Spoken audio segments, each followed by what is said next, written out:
안녕하세요. 20살의 상경에서 쭉 서울살이 하다가 얼마 전 고향으로 내려온 30대 여자입니다. 최근에 제 인생에 많은 변화가 생겨서 힘들었는데 부모님 집에 머무르고 있으니 아무래도 회복은 빠르네요. 저는 서울에서 대학을 졸업하고 곧바로 취직했어요. 타지에서 올라왔지만 졸업 후 자리를 빨리 잡았죠. 그래서인지 쭉 서울에서 살 줄 알았어요. 그런데 서울의 집값은 말도 안 되게 계속 오르고 내 집 마련 꿈은 점점 멀어지더라고요. 그래서 시작한 게 판매 부업이었어요. 회사 다니면서 시작한 정말 작은 부업이었죠. 그런데 인생 정말 한치 앞을 알 수 없나 봐요. 부수입 만들려고 시작했던 그 판매 부업이 잘 되어서 지금은 어엿한 사장님이 됐거든요. 그 후 저는 사내 커플이었던 남자친구랑 결혼도 하고 사업도 잘 풀려서 기쁘게 회사를 그만뒀습니다. 매출도 회사 다닐 때 연봉보다 잘 나왔고 인생이 술술 잘 풀리니까 저는 마냥 행복한 꽃길만 걸을 줄 알았어요. 그런데 결혼 후 내 집 마련 꿈에 거의 다다랐을 쯤 남편이랑 이혼하고 이렇게 홀로 본가로 오게 됐네요. 그럼 제가 꽃길 대신 지독한 이혼길 걸은 사연 지금 들려드릴게요. 여러분, 결혼 전에는 혼자 살면서 소비에 대한 습관이 잘 잡혀있지 않더라도 결혼하면 다들 합심해서 부부끼리 허리띠 졸라매는 것 아닌가요? 평생 같이 살 부부끼리 경제관념도 하나 합치지 못하면 얼마나 어려움이 많겠어요? 그런데 제가 딱 그랬어요. 저희 남편은 제가 회사 다닐 때보다 돈도 더 잘 벌면서 왜 이렇게 궁상이냐며 툴툴거릴 때가 많았어요. 집에서 먹는 거였어? 에이씨, 가끔은 나도 분위기 좋은 레스토랑 가서 고기도 썰고 싶다고. 남편이 오랜만에 소고기 먹고 싶다길래 일부러 비싼 한우를 사놨는데요. 집에서 고기를 구워 먹는 게 불만이었는지 고기를 굽는 저를 보며 툴툴대기 바빴어요. 안 그래도 남편이 연애할 때는 안 보이던 철없는 모습을 종종 보았던 터라 이번에도 철없는 고등학생처럼 괜히 심술부리나 보다 싶어서 그러려니 넘기려 했죠. 그런데 그날따라 제 속을 슬슬 긁어대는데 열이 좀 받더라고요. 당신 생일 얼마 안 남았잖아. 그때 가자. 이것도 좋은 고기야. 특별히 한우로 사왔단 말이야. 좋은 고기? 당신이 사왔으면 못 뻔하지. 또 할인하는 고기 사왔지? 그리고 넌 레스토랑을 꼭 무슨 날이어야 가냐? 인생 재미없게. 아, 돈 벌면 좀 쓰는 재미가 있어야 하는데 그런 게 전혀 없잖아. 아니, 할인하는 건 사람이 못 먹는 소고기야? 일부러 시간 내서 사왔는데 말을 왜 그렇게 밉게 해? 우리 부자 아니고 그냥 평범한 서민이잖아. 당연히 레스토랑은 무슨 날이어야 가는 게 맞지. 그리고 재미가 없긴 뭐가 없냐? 통장에 잔고가 느는 재미가 있잖아. 난 잔고 보면 재밌기만 하고만 뭘. 아, 당신도 얼른 우리 명의로 된 집에서 살고 싶다며. 둘이 열심히 모아야 하루빨리 집을 사지. 하여튼 말로는 이길 수 없다니까. 아니, 난 그 과정이 이렇게 지질이 궁상일 줄은 난 몰랐지. 자유롭게 돈 펑펑 쓰는 우리 형이 부럽다. 자기야, 소고기 먹고 싶대서 소고기 사온 게 뭐 그렇게 궁상이야. 아, 먹기 싫으면 먹지 마. 당신 말하는 거 보면 뭐 어디가 예쁘다고 소고기를 사왔는지 모르겠어. 그냥 돼지고기나 닭고기 사올 걸 그랬다. 뭘 또 그렇게까지 화를 내. 아, 미안해. 내가 잘못했어. 당신도 참, 그냥 남편이 푸념 조금 한 거 가지고. 남편은 제가 고기를 구우면 막상 맛있게 잘 먹을 거면서 그렇게 꼭 눈치 없는 밉상처럼 한마디씩 흘리더라고요. 아니, 저희 부부가 먹는 양이 적은 것도 아니고 레스토랑 가서 스테이크 먹으면 20만 원은 거뜬히 나오거든요. 저도 나름 감성적인 여잔데 그런 분위기 왜 안 좋아하겠어요? 하지만 저는 분위기 따지며 큰돈 쓸 바에는 집에서 한우 10만 원치 먹는 게 낫다고 생각했거든요. 그리고 분위기만 따지는 소비는 내가 원하는 내 집 마련 시기를 점점 늦추기만 할 뿐이잖아요. 뭐 남편도 언행 불일치이긴 했어도 저와 같은 꿈을 꾸고는 있었어요. 아무래도 혼자 집을 마련하기는 좀 힘들어도 둘은 좀 낫잖아요. 이제 인생의 큰 숙제인 결혼도 했으니 얼른 돈 모아서 집도 사고 무엇보다 자기 형만큼 잘 살고 싶다는 욕심이 큰 사람이었어요. 하지만 돈 모으는 과정이 폼나는 게 아니라는 걸 저희 남편은 인정하고 싶지 않은 눈치였죠. 그도 그럴 것이 시숙이 딱 남편이 동경하는 삶을 살고 있었거든요. 주말이면 골프 치고 레스토랑 가는 것들이 시숙에게는 너무나 당연하고 평범한 일상이어서 남편이 참 부러워했죠. 글쎄요. 저는 남편만큼 그런 것들이 크게 부럽지는 않았어요. 시숙이 얼마나 많은 돈을 버는지까진 잘 모르지만 그런 소비 습관은 자칫 위험하다고 생각했거든요. 시숙은 사업을 해서 비교적 큰 돈을 굴리는 사람이었어요. 그래서 씀씀이도 저희와 급이 달랐죠. 1억 넘는 외제차는 기본이며 머리부터 발끝까지 명품 하나씩은 꼭 지니고 다니더라고요. 하지만 겪어보니 형님 내외의 그 속내까진 명품이 아니더라고요. 우리 어머니 음식 싹 비웠네요. 다행히 입맛에 맞으셨나 봐요. 그래, 여기 참 음식이 하나같이 정갈하고 맛있구나. 이런 곳은 또 어떻게 찾은 거야? 저번에 거래처랑 미팅 끝나고 여기서 한 끼 대접받았거든요. 너무 괜찮아서 식구들 여기 꼭 한번 데려오고 싶었어요. 우리 장남 덕분에 내가 오늘도 한 끼 든든하게 잘 먹었다. 식구들 다 나 아니면 누가 챙겨요? 제가 잘 대접해야죠. 근데 말이다. 둘째 너희들은 우리 장남한테 이렇게 얻어먹고 항상 잘 먹었다는 인사는 제대로 하고 있는 거냐? 이놈아, 형이 아무리 돈을 잘 번다지만 가끔씩은 너희가 살 때도 있어야지. 남편에게 그런 말을 하면서 꼭 제게 눈을 흘기는 시모였죠. 제가 시댁에 돈 쓰지 말라고 남편 잡은 것도 아닌데 말이죠. 시모는 식구들과 식사할 때마다 꼭 저희에게 그런 잔소리를 했어요. 언제나 형 부부를 본받아라. 이런 형이 어딨냐고 말이죠. 시모는 특히 식사 직후 입에 침이 마르도록 시숙과 형님에 대한 칭찬을 늘어놓았어요. 그리곤 끝은 꼭 저희를 나무랐죠. 저희 부부가 딱히 잘못한 것도 없었거든요. 처음에는 그냥 시모가 밥을 먹으면 입으로 소화시키는 스타일이구나 하며 참았어요. 그런데 참는 것도 한두 번이지. 저도 여러 번 듣다 보니 너무 거북해서 어느 날은 가만히 있지 못하겠더라고요. 무엇보다 제겐 당당히 나설 수 있는 이유가 충분히 있었어요. 시숙은 다 같이 외식할 때면 꼭 나서서 이렇게 큰 소리치곤 했어요. 오늘 식사는 이 장남이 계산할게요. 난 정말 우리 가족들 입에 들어가는 건 하나도 아깝지 않아. 처음에는 저도 감사했는데 나중에는 그냥 엄청 웃겼어요. 자기가 식사 계산한다고 온갖 생색내며 계산하더니 막상 집 가면 남편한테 식사값의 반을 입금하라고 연락이 왔거든요. 저도 이 사실을 나중에서야 알았어요. 남편은 평소에 눈치 없이 제 속을 잘만 긁으면서 어쩜 자기 식구들 앞에서는 한마디도 못하는 거예요. 참 못났죠? 아니, 이번 식사는 진짜 아주버님이 사는 거 아니었어? 매번 왜 어머님 앞에서는 본인이 결제한다면서 큰소리치고 뒤에서 얌체같이 당신 보고 돈을 보내래? 그거야 그냥 형도 엄마 기분 좋으라고 그러는 거지 뭐. 그러니까 그게 뭐야. 사람 바보 만드는 것도 아니고. 난 더 이상 형님이랑 아주버님 장단에 맞춰주기 싫어. 게다가 어머님은 항상 우리 계산 안 한다고 눈치 주잖아. 잘못한 것도 없는데 왜 우리가 눈칫밥을 먹어야 해? 저는 아무리 생각해도 이해가 안 되는 행동을 남편은 그래도 엄마 앞에서 장남인 형의 길을 세워주는 게 동생으로서 도리라며 당연하게 생각하더라고요.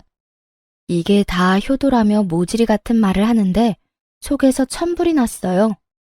그리고 시숙 내외가 가만히 있으면 모르겠는데요. 매번 돈은 저희랑 나눠서 내면서 양심에 찔리지도 않는지 온갖 생색을 내는 꼴이 너무 보기 싫더라고요. 심지어 자기들은 돈도 많아서 명품 휘감고 다니면서 왜 그런 거짓말을 하는지 도무지 이해할 수가 없었어요. 오늘 밥값도 또 우리 장남이 혼자 다 계산하는 거냐? 둘째 너는 형이 계산하기 전에 좀 나설 수 없어? 엥. 형, 잘 먹었어. 역시나 형 앞에서 아무 말 못하고 멍청하게 당하는 남편을 저는 힘껏 노려보면서 어머님께 사실을 말하려 했어요. 그게 아니라요, 어머님. 사실은 어머니, 또 잘 드시고 왜 그러세요? 누가 계산하는 게 뭐가 중요해요? 다들 식사 맛있게 했으면 됐죠. 맞아요, 어머님. 이 사람이 장남이니까 서방님이 계산하는 건 또 절대 못 보잖아요. 동서, 우린 정말 괜찮아. 네? 아니, 형님. 그런데 제가 억울해서 뭐라 말하려더니까 형님이 눈치채고 제 말을 딱 끊어버리는 거 있죠? 어머님, 그리고 좀 더 여유로운 쪽이 계산하는 게 맞죠. 저희는 정말 누가 계산하고 그런 거 전혀 신경 안 쓰니까 너무 그러지 마셔요. 언젠가는 서방님이랑 동서도 크게 쏘겠죠. 그치, 동서? 형님이 그 순간 제게 윙크하면서 말하는데 어이가 없어서 말문이 턱 막혀버리더군요. 그리고 어머님, 저희 남편이요. 저한테는 새옷 한 벌 사주는 것도 아까워하는데 어쩜 식구들 챙기는 건 진짜 끔찍해요. 여보, 나한테도 좀 잘해. 허허허, 내가 항상 당신한테 고맙고 미안하지. 두 사람 정말 보기 좋구나. 둘째 너희는 이 모습 잘 보고 배워라. 에휴, 가족들한테 푼돈 아껴서 얼마나 잘 살려고 그러는지 원. 엄마, 둘째도 얼른 돈 모아서 자기 집 마련해야죠. 에이그, 그건 또 그렇네. 돈이 웬수다 웬수야. 엄마, 저희도 노력하고 있어요. 시모에게 대놓고 안 좋은 말을 듣는데도 아무 변명 없이 너털웃음 짓는 남편을 보고 저는 결심했네요. 얄미운 아주버님과 형님을 그날은 꼭 한 방 먹이기로요. 어머, 그런데 형님, 이건 또 못 보던 가방이네요. 아, 얼마 전에 아주버님 출장 갔다가 사왔다는 그 구하기 어렵다는 땡땡 명품백 맞죠? 응? 무슨 소리야, 동서. 에이, 좋은 가방 들고 계신데 티를 안 낼 수가 없죠. 그리고 저번에 전화로 말해주셨잖아요. 얼마 전에 연예인이 메고 나와서 구하기가 하늘의 별 따기라던 가방이 이거 맞죠? 아주버님 참 능력도 좋으시네요. 이 비싼 가방을 형님한테는 턱턱 사다 주시고. 전화로 들었던 것보다 실물이 더 예쁘네요. 평소에 제가 궁금해하지도 않는데도 그렇게 전화를 해서는 선물 하나 받을 때마다 그렇게 자랑질을 해댔거든요. 보통 시숙이 출장 가서 사온 선물들은 다 비싼 명품이었으니까요. 그러니 오만 곳에 자랑하고 싶어서 입이 얼마나 근질거렸겠어요. 그리고 제가 평소 검소하게 다니고 명품도 들지 않으니까 신난 형님은 은근히 염장을 지르며 저를 무시했었거든요. 그래서 시모 앞에서도 그 명품 자랑질을 어디 마음껏 해보라고 제가 판을 깔아줬죠. 시숙 역시나 제 말에 많이 당황한 듯 보였어요. 형님은 곤란한 얼굴로 누나를 요리조리 굴려댔어요. 시숙 눈치 한번 봤다가 다시 시모 눈치 봤다가 아주 바빴죠. 에이, 동서, 무슨 소리야. 저 가방 얼마 안 해. 아, 역시 아주버님한테는 국산차 한 대 값이 그렇게 큰 돈은 아닌가 봐요. 저는 무서워서 남편이 그런 비싼 가방 사준다 해도 싫다고 거절했을 거예요. 뭐? 국산차? 네, 어머님. 아주버님 정말 로맨티스트이지 않아요? 출장 갈 때마다 어떻게 한 번도 빼먹지 않고 구하기 어려운 명품백을 턱턱 구해오시는 건지. 으이그, 여보. 아주버님이 형님한테 이렇게 잘하는 걸 당신은 좀 보고 배울 필요가 있어. 그게 여보, 그건 지금 할 얘기가 아닌 것 같은데. 응? 뭐가? 저는 아무것도 모른다는 얼굴로 해맑게 웃었어요. 남편이 눈치 보느라 진땀 빼고 있을 때 시모는 역시나 제가 예상한 반응을 보였죠. 참나, 넌 네 애미는 생각이 안 나던? 엄마, 그게요. 애미야, 너는 네 시애미 생각 안 나던? 어머님, 그런 거 아니에요. 아니긴 뭐가 아니니? 너네 지금 늙은이는 명품이고 뭐고 그냥 돼지처럼 배만 불리면 된다 그거지? 난 뭐 먹을 줄만 알아? 좋은 가방은 나도 들 수 있는데 너넨 어쩜 내 속을 몰라주니? 무슨 그런 말씀을 하세요? 어머님, 그런 거 아니에요. 아니긴 뭐가 아니요? 그러게, 당신은 뭐하러 가방 자랑을 했어? 사실 짝퉁이잖아, 그거. 그래, 엄마, 저 가방 얼마 안 해요. 그렇지. 짝퉁인데 내가 너무 오버했네. 맞아요, 어머님. 이거 가방 짝퉁이에요. 짝퉁은 무슨? 아니 정말 너희 나를 호구로 보는 거니? 명품 모르는 내가 봐도 딱 알겠다. 엄청 비싼 가방이란 걸. 그리고 저는 마지막으로 결정타까지 날렸답니다. 어머, 어머님, 제가 괜한 말을 했나 봐요. 죄송해서 어쩌죠? 그럼 오늘은 저희가 계산하고 저희는 이만 일어날게요. 매번 반반 계산해서 마음이 많이 쓰였거든요. 뭐? 아니 이건 또 무슨 소리야? 반반? 네? 그게요. 그동안 아주버님이 계산하면 저희가 항상 식사값 절반은 따로 입금해 드렸거든요. 그게 항상 마음에 너무 걸렸어요. 어머님, 많이 서운하셨죠? 한 번은 저희가 사야지 했는데 지금껏 계속 반만 계산했네요. 진실을 안 시모는 차마 장남한테 대놓고 창피 죽인 그런지 형님을 한번 째려보고 한숨을 푹푹 쉬며 자리를 떴습니다. 장남이랑 큰 며느리가 자기들 명품 살 돈은 있으면서 식구들 밥 한 끼 살 돈은 없나 보구나. 에휴. 아이고 내 팔자야. 어디 서러워 살겠냐? 형님은 시모가 무서운지 쥐 죽은 듯 잠자코 있었어요. 그런데 시모가 사라지자마자 제게 기다렸다는 듯 목에 핏대까지 세우며 따지더군요. 동서. 동서 정말 웃긴다. 여태 가만히 있다가 오늘은 갑자기 왜 나서서 집안 분위기를 이렇게 망쳐? 제가 뭘요? 저는 그냥 형님 가방이 정말 예뻐서 칭찬한 것뿐인데요. 참나. 지금 명품 가방 없다고 질투하는 거야 뭐야? 잔뜩 화난 시숙 역시 저와 남편에게 눈을 부라리며 말했어요. 가방도 가방이지만 내가 진짜 엄마 앞에서 쪽팔려서. 아니 재수씨, 이게 도대체 무슨 상황입니까? 아주버님, 혹시 밥값 이야기 때문에 그러세요? 그런데 아주버님, 어머님 앞에서는 쪽팔리고 동생이랑 제 앞에서는 괜찮으세요?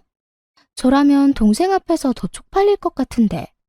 아니 뭐요? 그렇잖아요. 매번 가족 식사할 때 계산은 같이 하면서 혼자 다 계산하는 척 하셨잖아요. 어머님한테 칭찬도 혼자 들으시고. 동서, 지금 사람 좋아 보이니까 우리가 호구로 보여? 어디 감히 윗사람한테 그런 식으로 나와? 네, 그러니까요. 저도 가만히 있으면 계속 호구될 것 같아서 그랬어요. 어머님이랑 식사할 때 매번 저희도 같이 돈 내는데 왜 어머님한테 안 좋은 소리만 들어야 하는지 이해가 안 갔거든요. 어머님이 저희 부부 나무라실 때 한 번이라도 그런 거 아니라고 아주버님이나 형님이 나서서 말해준 적 있나요? 아무튼 오늘이라도 오해를 풀어서 너무 다행이네요.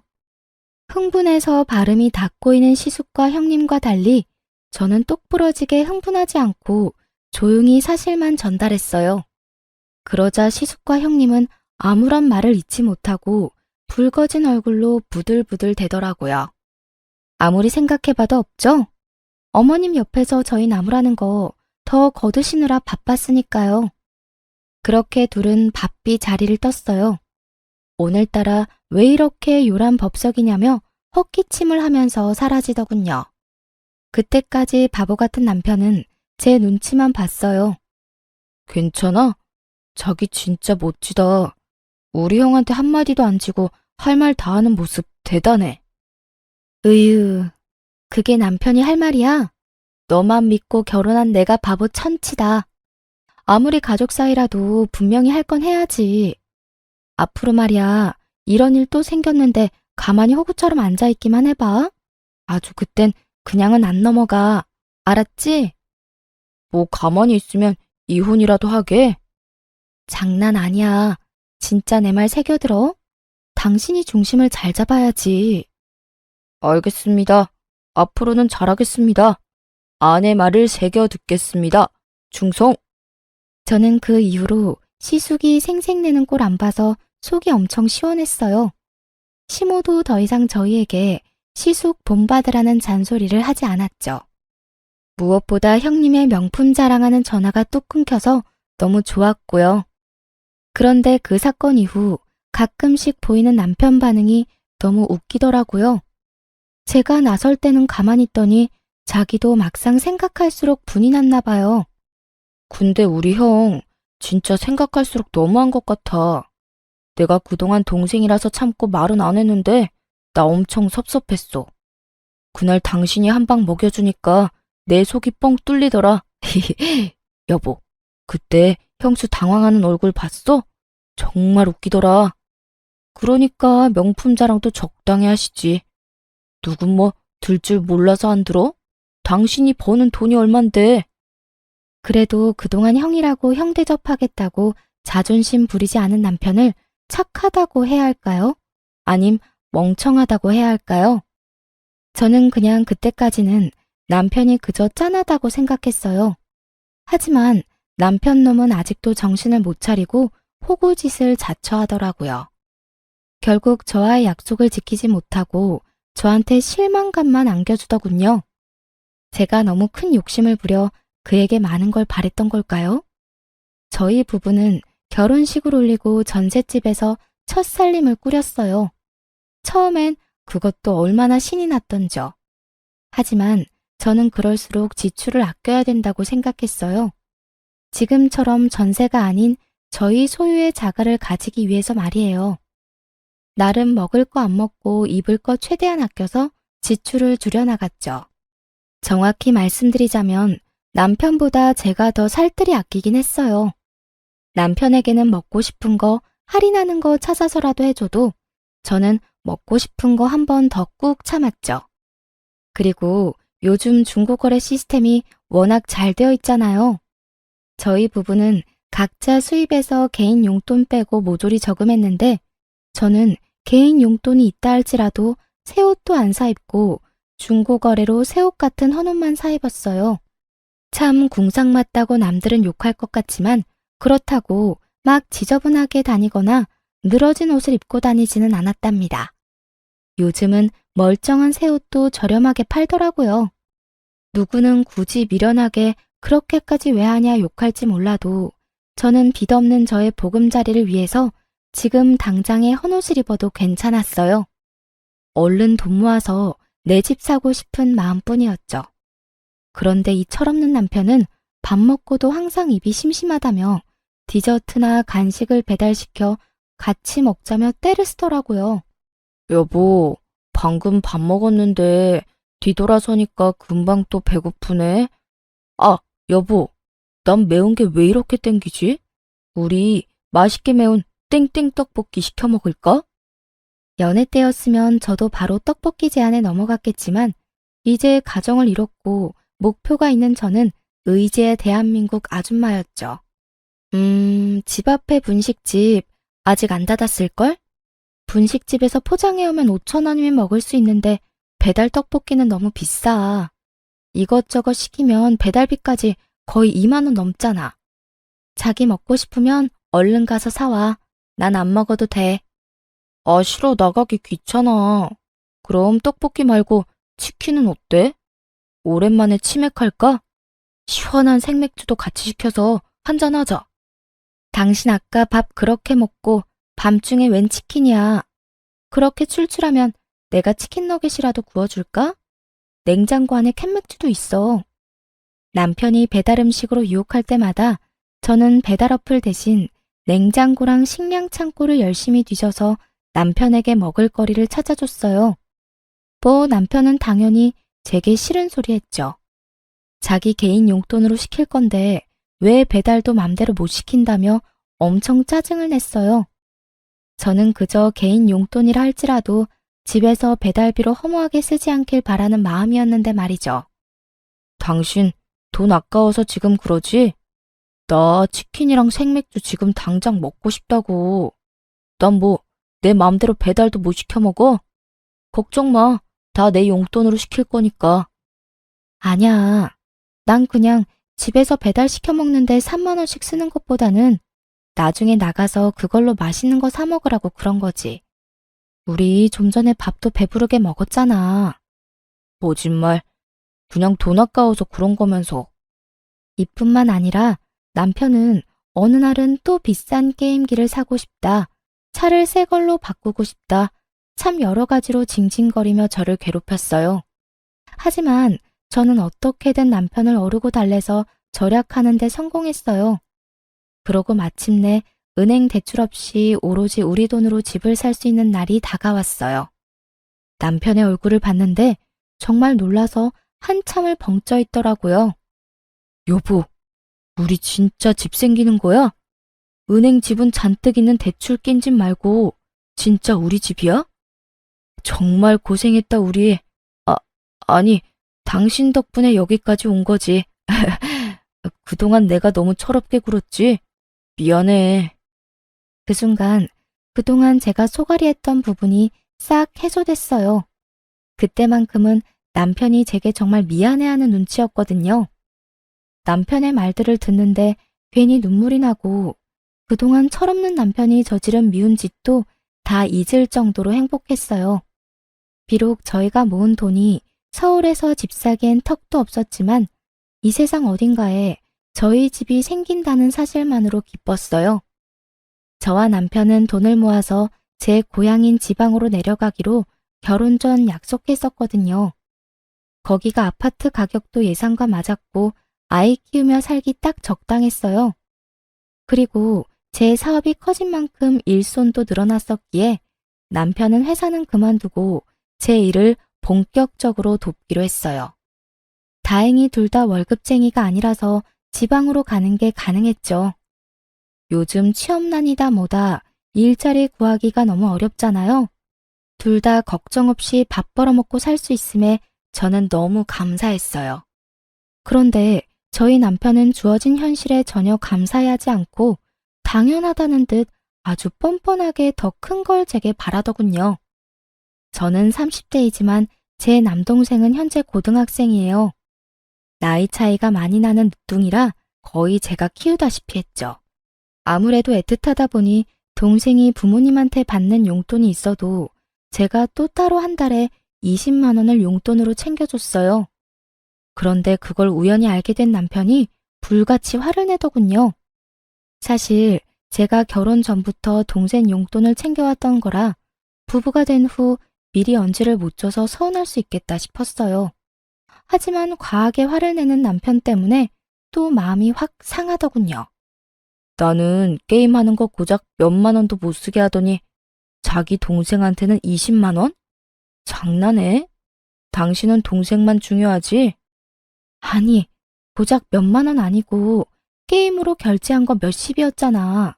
심지어 한 번도 아니고 매달 결제하잖아. 게임에 쓰는 돈 좀 자제해달라고 한 게 그렇게 잘못이야? 내가 미리 동생 용돈 챙겨주는 거 말 못해서 미안해. 미안하긴 한데 이게 당신이 이렇게까지 화낼 일인가 싶어. 20만 원이면 내가 버는 돈에 비해 턱없이 적은 돈인 거 알잖아. 게다가 당신은 개인 용돈 말고 생활비에서 쓴 거고. 나는 내 용돈에서 준 거란 말이야. 미안하면 미안한 거지. 왜 이렇게 변명이야? 난 그것도 모르고 매일 너한테 잡혀 살았네. 몰라. 나도 이제 돈 펑펑 쓸 거니까 말리지 마. 그리고 입장 바꿔서 내가 형한테 돈 주다가 들키면 당신 가만 있을 거야? 무슨 말도 안 되는 억지야.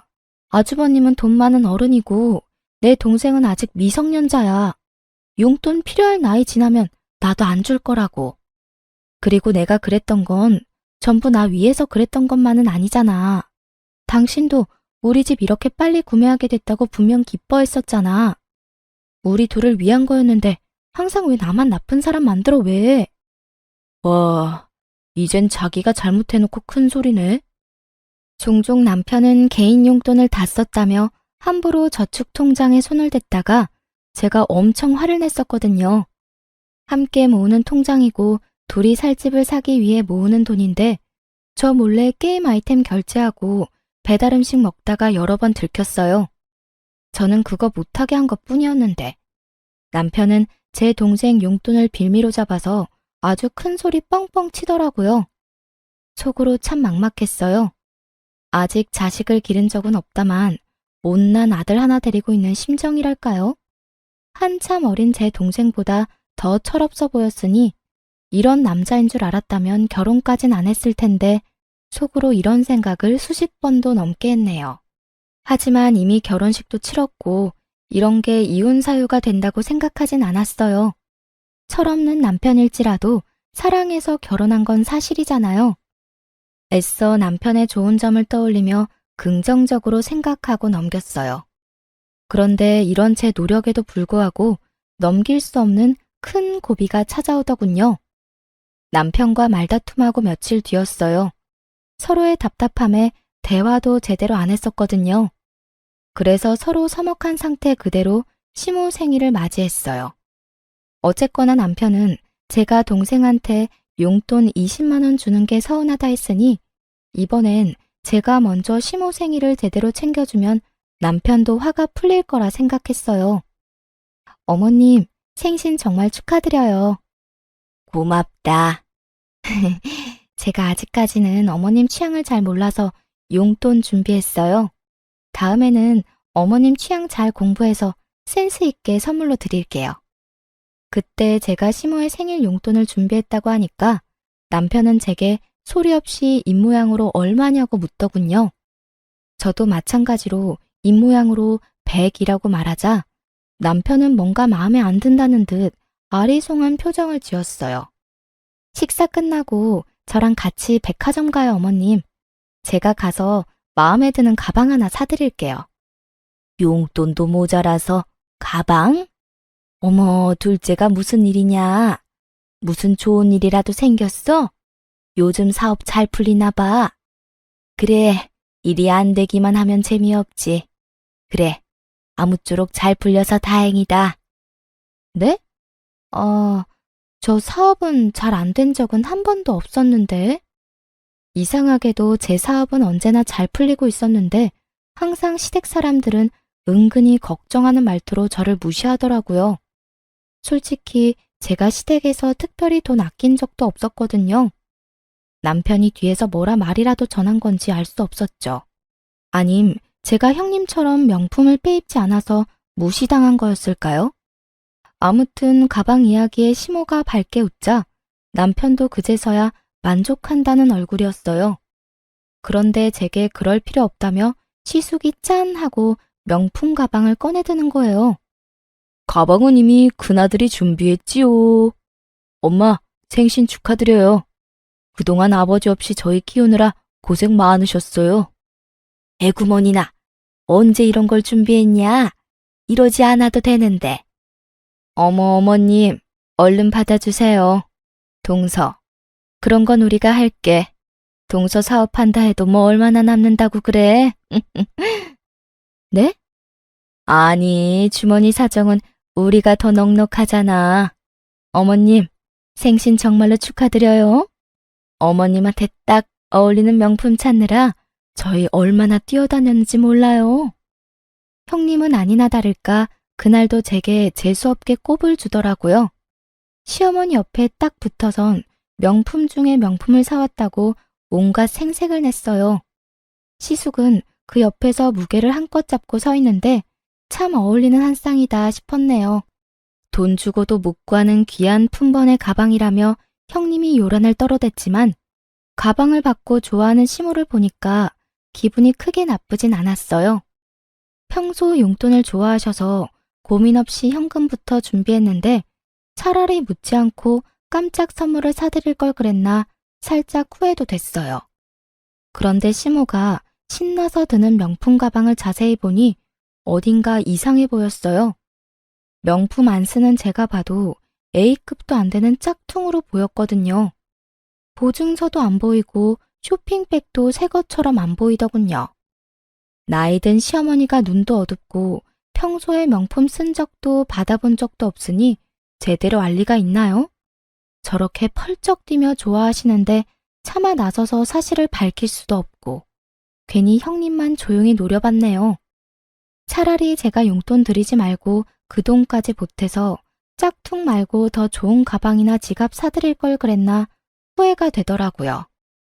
아무것도 모르고 짝퉁을 받고 기뻐하는 시모를 보며 속으로 참 짠하다고 생각하고 있었는데 이번엔 시모가 무슨 일인지 제 돈봉투를 웃으며 거절하는 거 있죠? 둘째 아가, 용돈은 됐다. 오늘은 그저 네 마음만 받으마. 시모가 그럴 리가 없는데 예상치 못한 반응이 나오자 당황스러워서 오히려 제가 뭘 크게 실수했나 싶었어요. 생일인데 현금만 딸랑 준비한 게 서운해서 그런가 싶었는데 아주 시모가 하는 뒷말이 너무나 충격적이었어요. 짠한 감정은 순식간에 저 멀리 사라졌거든요. 아, 너네가 장남 사업자금 보태기로 했다며? 근데 내가 어떻게 염치 없이 용돈을 받겠니? 둘째야, 참 잘 결정했다. 아가, 너도 사업하니까 잘 알겠지? 가족사이긴 하지만 이것도 투자라고 생각해. 우리 장남이 원금보다 분명 배로 돌려줄 거야. 그럼 가족이라면 이렇게 서로 어려울 때 도와야지. 나한테는 그게 선물이야. 그러니 내 용돈은 됐다. 너도. 네? 어머님 그게 도대체 무슨 말씀이세요? 제가 돕다뇨 뭘. 저는 너무 놀라서 목소리는 물론이고 몸이 벌벌 떨리기 시작했어요. 남편은 그런 저를 보고도 태연하게 이렇게 말했죠. 우리 집 살 돈 잠깐 형한테 빌려주기로 했어. 뭐? 왜 나한테 말 안 했어? 며칠이나? 며칠이라니? 3억 다시 받으려면 좀 시간 걸리지. 세상에, 정신 나간 남편놈이 아파트 계약금 자그마치 3억을 저와 상의도 없이 시숙에게 사업 자금으로 빌려주기로 했다는 거예요. 저는 그 순간 이성의 끈이 딱 풀렸어요. 그동안 참았던 울분도 함께 터졌죠. 아주버님한테 그런 푼돈이 왜 필요해? 아주버님, 돈 많은 거 아니셨어요? 형님 입이 있으시면 말을 해보세요. 아까 저보고 여유 있다고 하셨잖아요. 그렇게 은근히 저 무시할 때는 언제고 갑자기 집 살 돈을 빌려달라고요? 다시 갚을 능력은 되시고요. 야, 우리 형이 우리 돈 떼먹었어? 왜 이렇게 막말이야? 그리고 넌 네 동생 달에 20만 원씩 용돈 주면서 이건 또 용납이 안 돼? 심지어 우리 형은 네 동생처럼 날름 돈만 받는 게 아니라 빌리는 거라고. 나중에 이자 쳐서 다 갚을 건데 뭐가 문제야? 그거랑 이거랑 같아? 미쳤어 당신? 그동안 우리가 이 집 사려고 얼마나 고생했는데 주말마다 골프 치러 가는 당신 형이 뭐가 아쉬워서 우리한테 3억을 빌려? 은행한테 빌리라 해. 참나, 뭐가 어째? 가만 듣다 보니까 기가 막혀서 넌 네 동생 뒷바라지를 결혼해서도 하고 있었냐? 그게 무슨 못 배워먹은 행동이냐? 넌 이제 엄연히 우리 집 식구다. 어디 친정 식구만 뒤에서 몰래 챙기려고? 그리고 올랑 3억 가지고 어디 유세야? 넌 시댁이 우습냐? 어머님, 3억이에요. 그게 비교가 되나요? 그리고 결혼했다 해도 친정이 남이 되는 게 아니잖아요. 네, 우스워요. 너무너무 우습네요. 무엇이라? 시모는 그 자리에서 저를 잡아먹을 듯이 달려들어 호통을 치더군요. 여러분, 20만 원이랑 3억이 같은 선상에서 비교할 게 되나요? 아무리 빌려준다지만 최소한 저랑 상의는 했어야 하잖아요. 당연히 그 3억에는 남편보다 제가 더 지분이 많았고요. 무엇보다 남편이 저와는 아무런 상의 없이 집값을 시댁에 홀랑 다 넘겨줄 계획을 하고 있었다는 게 너무 소름 끼쳤어요. 당신한테 미리 말 못한 건 내가 미안해. 근데 집에 가서 따로 이야기하면 되는 걸 이런 날 꼭 여기서 이런 식으로 싸워야 직성이 풀려? 그리고 막말로 내가 진작 털어놨어도 당신이 쉽게 허락했겠냐고. 설마, 아니지? 그래, 아파트 잔금 안 넣었어. 설마 했는데 시모 생일이 아파트 잔금 치르는 날짜였거든요. 여태 안 치르고 이놈이 그걸 시숙에게 넘겨줄 생각을 하고 있었더라고요. 정말 미쳤어, 당신.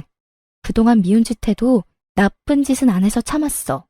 근데 이렇게 내 뒤통수를 쳐? 제가 참다 못해 소리를 지르자 시모가 좋은 날 분위기 망치지 말라며 오히려 큰 소리를 치는데 하는 말이 참 가관이었어요. 참나, 우리 집에 들어와서 다시 열심히 모으면 그깟 지방 아파트 한 채는 금방 산다. 뭘 3억에 그렇게 발발 떨고 난리야? 역시 너는 그릇이 너무 작다. 그러니까 사업에 동 발전이 없는 거야. 우리 장남처럼 배포가 커야지. 그리고 이참에 너 부족한 살림도 나한테 배우고 얼마나 좋은 경험이야? 그런 와중에도 형님은 시모 뒤에 숨어서 아무 말 안 하고 새침하게 있더군요.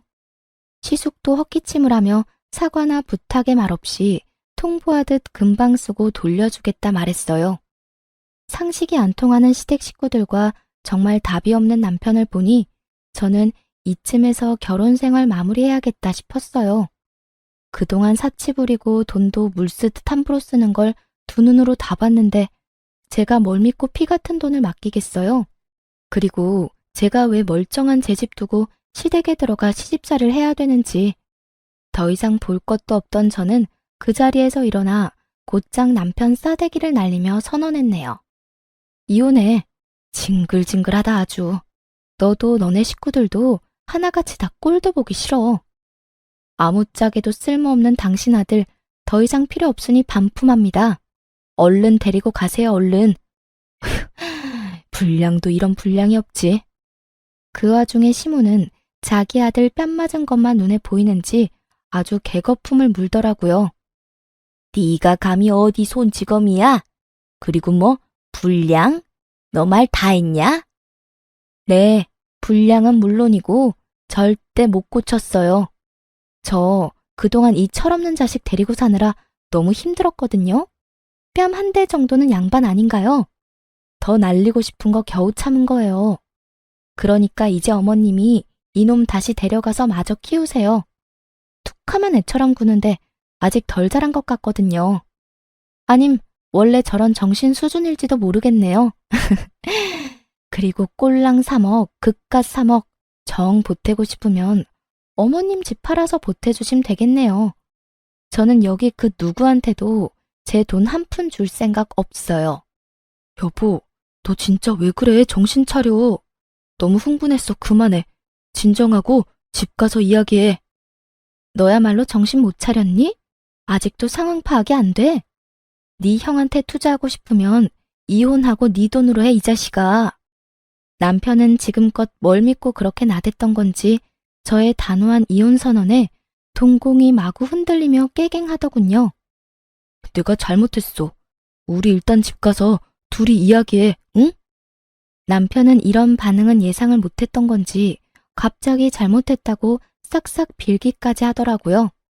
그런데 더 어이가 없는 건 남편 옆에 서 있던 시숙 부부가 하나도 잘못한 거 없다며 얼른 일어나라며 호통치는 모습이었죠. 자기들이 꼭 피해자인 것처럼 행동하는 꼬라지를 보고 있자니 너무너무 약이 올랐거든요. 그래서 혼자 삼키려던 말도 참지 않고 시원하게 내뱉어줬어요. 내가 진짜 이 말까지 안 하려고 그랬는데 어머님 잘 들으세요. 사실 아주버님이 준 저 가방 짝퉁이에요. 그것도 동네 어디 시장에서 10,000원 주고 산 것 같은데 어머님 수준에 딱 맞는 가방 사왔다고 떠들어대더니 백화점도 아닌 시장 바닥이라고요. 이래도 어머니 생각만 하는 아주 끔찍한 장남 같아요? 어디 모임 같은 데 들고 나갔다가 쪽팔림 제대로 당하실 텐데. 그때 흥분한 형님이 저를 냅다 밀치려고 해서 빠르게 피했어요. 그랬더니 보기 좋게 혼자 바닥에 고꾸라지더라고요. 아, 이게 무슨 짓이야? 난 아무 짓도 안 했는데. 지금 어디서 이간질이야? 어머님, 그런 거 아니에요. 진짜 짝퉁이냐? 시모가 믿을 수 없다는 듯 가방을 여기저기 살피기 시작했어요.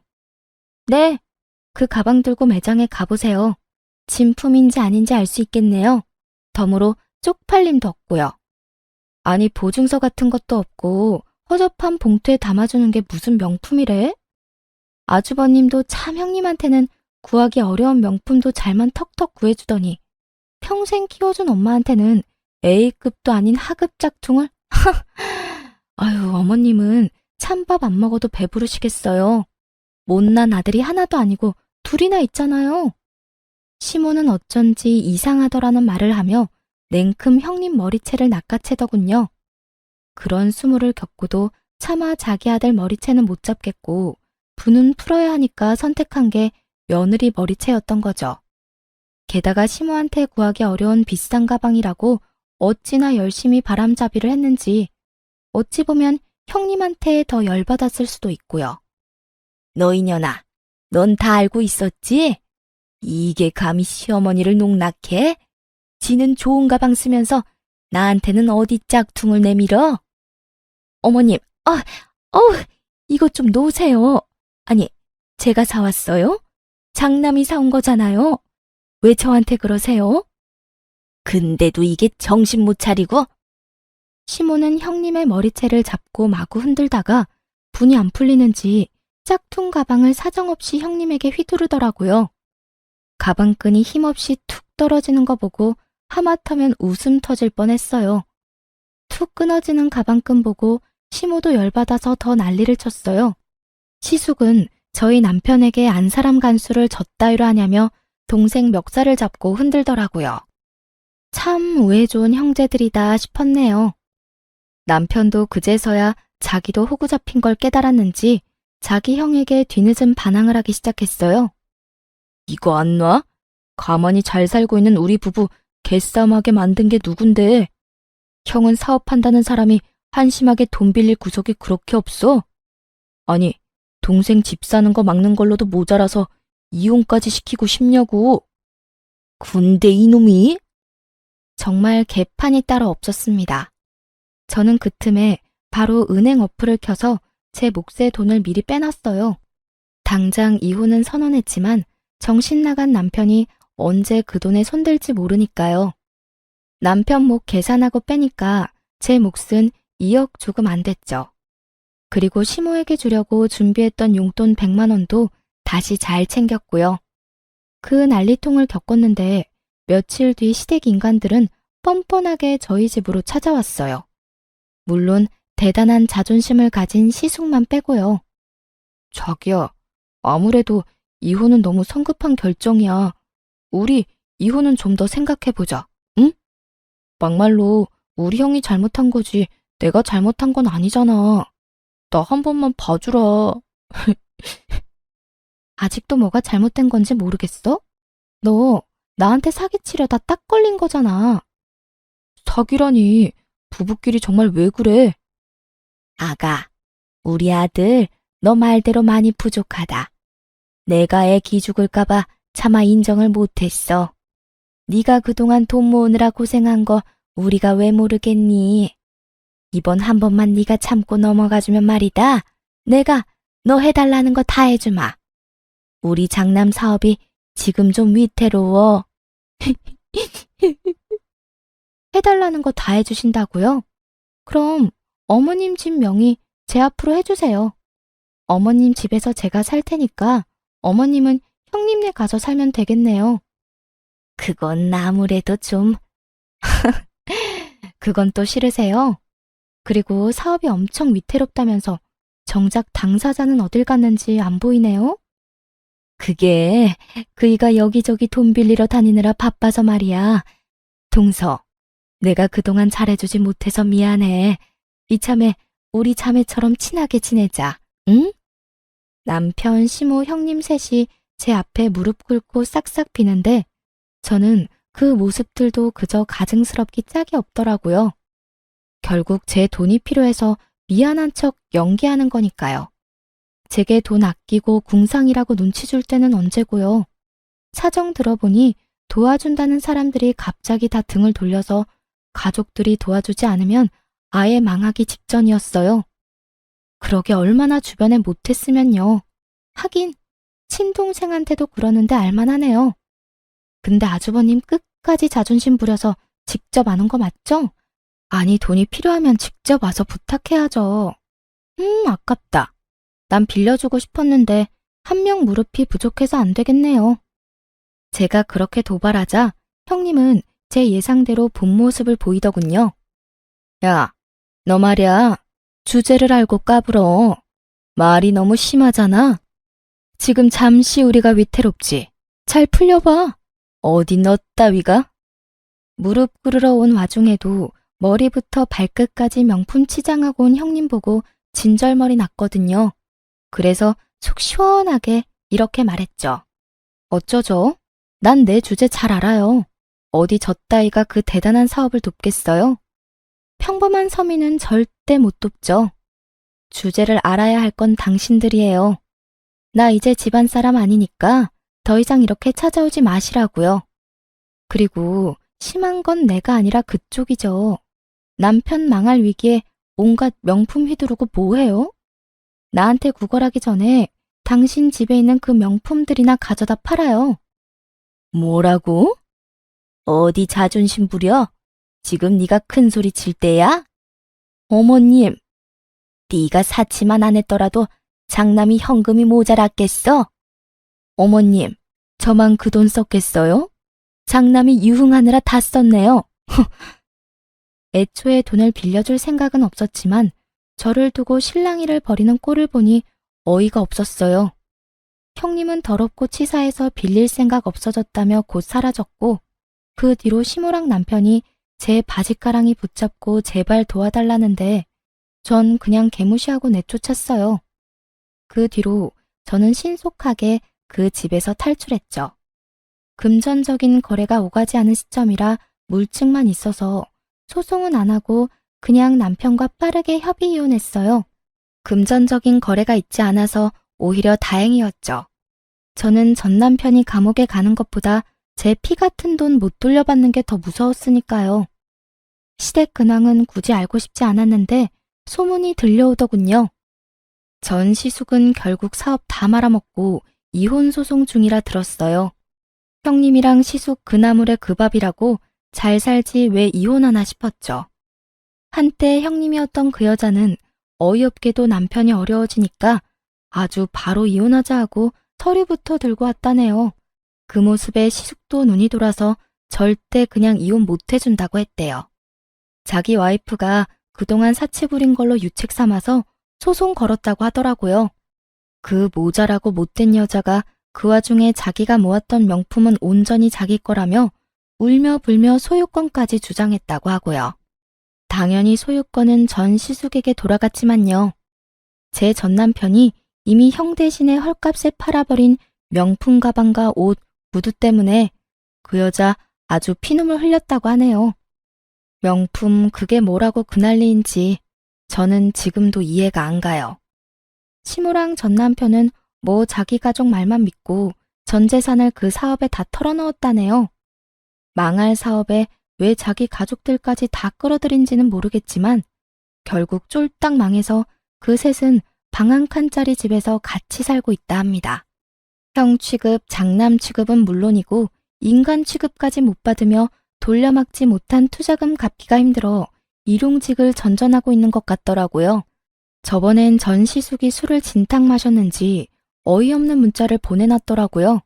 읽어보니 저 때문에 망했다며 제 탓을 아주 장문으로 보내놓은 거 있죠? 제가 동업을 한 것도 아니고 돈 안 빌려줬다고 탓하는 건 무슨 심보인지 모르겠어요. 그냥 스스로가 무능한 걸 숨길 핑계가 필요했던 거겠죠? 전 시모는 말년에 무슨 꼴이냐며 밤마다 통곡을 한다는데 참 자업자득 같아요. 전 남편은 그렇게 이혼했는데 종종 제게 잘 지내냐고 연락이 오더군요. 지능이 낮은 건지 뻔뻔하게 잘 지내냐고 문자 와서 차단했어요. 저는 원래 계획대로 고향에 내려와서 잘 살고 있어요.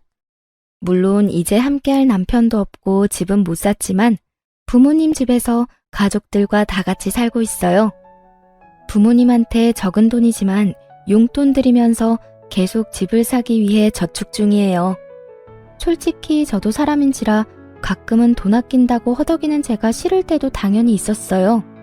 하지만 결국 제 곁에 남는 건 돈이었네요. 혼자지만 언젠간 저도 제 예산에 맞는 좋은 집 찾겠죠? 뒤통수 맞고 나니 사람은 더 이상 못 믿겠네요. 차치 부리고 허영 가득한 그들의 최후를 보니 제가 틀리지 않았고 올바르게 살았다는 걸 실감하는 요즘이에요. 가끔 앞뒤 사정 모르고 남편 배신하고 이혼했다며 저에게 안 좋은 말들을 하는 사람들도 있는 걸로 알아요.